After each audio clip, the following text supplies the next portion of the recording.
Bonjour, je m'appelle Élodie Razi, je suis professeure d'anthropologie à l'Institut des sciences humaines et sociales. Mes champs de recherche et d'enseignement principaux sont l'anthropologie de l'enfance et l'anthropologie de la migration.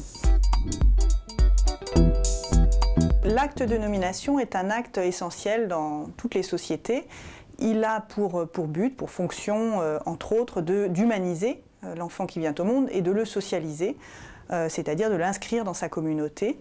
Cette nomination, cet acte de nomination est très souvent accompagné d'une cérémonie qu'on appelle dans notre jargon la dation du nom et qui peut prendre évidemment différentes formes telles que le baptême dans la religion catholique ou d'autres cérémonies qui viennent plus tardivement qui sont réalisées plus tardivement, comme en Bolivie, dans certaines communautés indiennes, la coupe de cheveux qui accompagne l'acte de nomination de l'enfant vers 3 ou 4 ans, c'est-à-dire quand il maîtrise déjà bien le langage.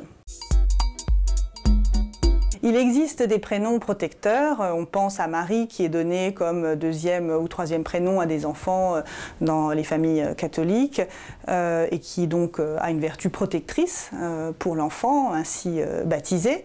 Et puis il y a des prénoms qu'on pourrait considérer comme des mauvais prénoms ou en tout cas les enfants auxquels on les a donnés ont été mal nommés. C'est ce qu'on dit chez les Beng en Côte d'Ivoire pour lesquels un enfant qui pleure la nuit et qui manifeste un certain malaise est un enfant qui n'est pas satisfait de son prénom et donc on procédera à un rite pour changer son prénom afin qu'il soit content dans ce monde-ci avec son prénom.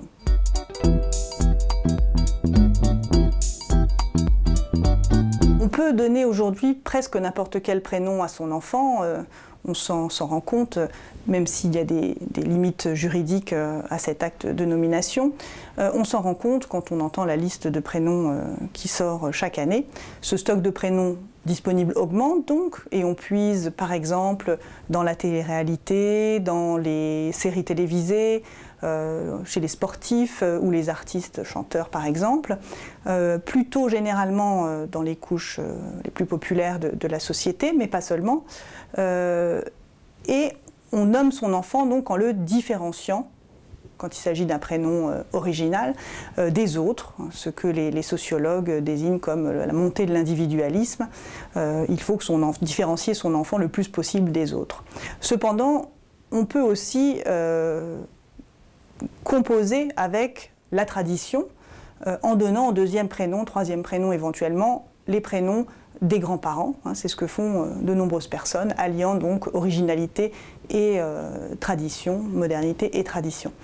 Les prénoms sont et restent dans notre société des marqueurs sociaux.